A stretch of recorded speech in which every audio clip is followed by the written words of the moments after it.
Sharks. They're a pretty scary thing, and we've had a lot of controversy here about in Perth. But are they really that dangerous to us? My name's Josip, and I'm ready to have a swim.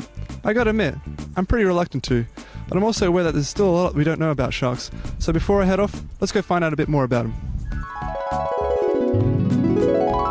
I'm here with Jordan Goetze from UWA. Just give me a brief bio about you and what you do at UWA in part of your research.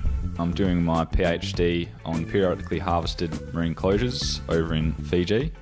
I'm about 2 years into my PhD now, and I also do a lot of work with the reef shark populations in Fiji as well.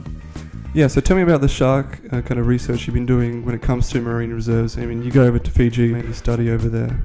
Yeah, so I did my honours over there as well back in 2009, and we were looking at specifically the fish populations within the largest no-take marine reserve over there, which is called Namena.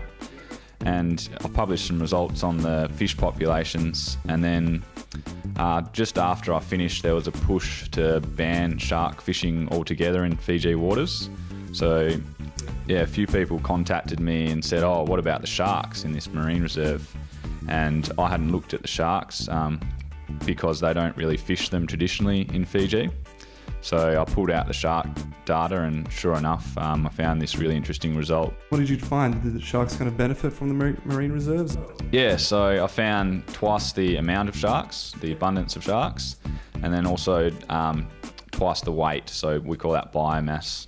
And there was also a bit of a difference between the deep and the shallow. So in the deep, there was actually 4 times the amount and 4 times the biomass of sharks. What kind of system do you guys use? So what we do is we use these baited video systems. So we use some bait out in front of the cameras which attract fish like sharks, which are attracted to the bait and allow us to sample more of these shark species than normal diver. Is it also kind of a bit more accurate because you have a program, is that right? And you just kind of send the data from that you've recorded from with the cameras and back to your computer, and that kind of helps out the measurements and stuff. Is that kind of right? Yeah, that's pretty close. They're actually called stereo systems, the ones we use, which means there's 2 cameras and they are slightly angled towards each other, which gives an overlap of the 2 images. And this overlap allows us to make length measurements of these sharks without actually having to touch the sharks or catch the sharks. And yeah, they're highly accurate, so more accurate than someone estimating the length of a shark. And the real advantage is that we don't have to harm the sharks, basically. All right, well, thanks a lot for talking to me today. No worries.